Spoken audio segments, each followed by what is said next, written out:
सभी का अभिवादन। हम पढ़ रहे थे, पहले 2 व्याख्यानों में हमने पढ़ा हिंदी साहित्य के इतिहास लेखन की परंपरा को, किन किन लेखकों ने इस परंपरा को बनाया, कौन कौन इसमें लिखते चले गए। उसी कड़ी में हमने कल आचार्य हजारी प्रसाद द्विवेदी जी को पढ़ा और आज उससे आगे एक विद्वान जिन्होंने डॉक्टर रामकुमार वर्मा, जिन्होंने हिंदी साहित्य का आलोचनात्मक इतिहास लिखा। 1938 में इनकी ये पुस्तक आई जिसमें इन्होंने 693 ईस्वी से 1693 ईस्वी तक की काल अवधि को शामिल किया।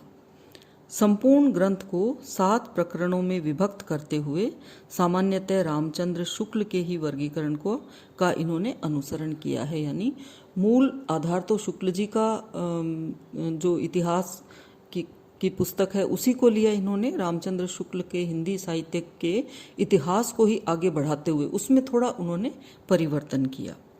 तो इन्होंने जो अंतर है शुक्ल जी के इतिहास में और डॉक्टर रामकुमार वर्मा के इतिहास में, उनमें ये है कि वर्मा जी ने जो है युगों व धाराओं के नामकरण में थोड़ा परिवर्तन कर दिया। जैसे शुक्ल जी ने जो नाम का वर्गीकरण किया है, जैसे निर्गुण ज्ञानाश्रयी शाखा, निर्गुण प्रेमाश्रयी शाखा, जिसको सूफी शाखा कहा है, ऐसे लंबे लंबे नाम शुक्ल जी ने दिए थे। और उनके स्थान पर रामकुमार वर्मा ने संत काव्य, प्रेम काव्य आदि का प्रयोग किया है, जो बहुत ही सुविधाजनक है। और वीरगाथा काल को चारण काल की संज्ञा इन्होंने दी है।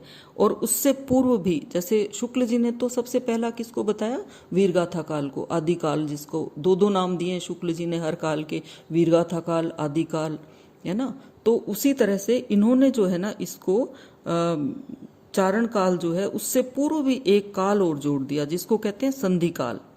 संधि काल नाम और इन्होंने जोड़ दिया। यद्यपि इस समय तक अपभ्रंश और हिंदी का जो भेद है वो सामने आ चुका था, स्पष्ट हो चुका था। और आचार्य डॉक्टर रामकुमार वर्मा जो है वो भी ये मानते हैं अपभ्रंश और हिंदी अलग है, लेकिन फिर भी अपभ्रंश के सिद्धों, जैनों, नाथपंथी कवियों की वाणी जो है उसको हिंदी साहित्य में इन्होंने स्थान दे दिया। वो इनको एक उनका लोभ समझें, क्या समझें, कि उन्होंने उनको दूर नहीं कर सके, इनको शामिल कर लिया इन्होंने।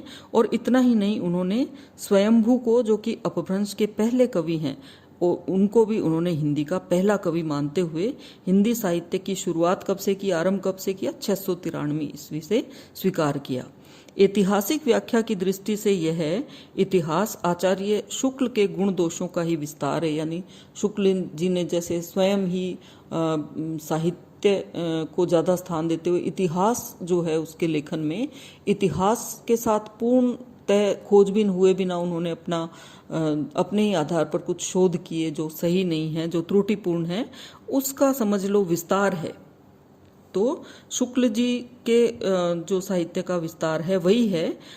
कवियों के मूल्यांकन का जो काम है उसमें बहुत ही कलात्मकता और सदाशयता का इन्होंने परिचय दिया है रामचंद्र आचार्य डॉक्टर रामकुमार वर्मा ने। तो वर्मा जी जो है उनके इतिहास में अवश्य थोड़ा ये अंतर मिलता है।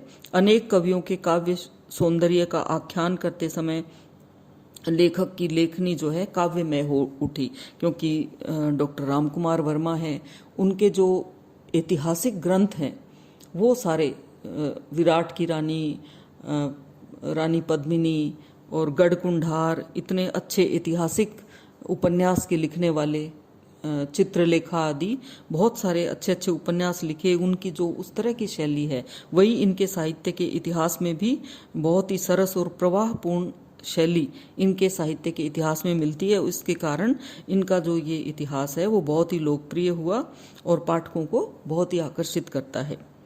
इसके बाद में भी इतिहास लेखन की परंपरा हम देख सकते हैं।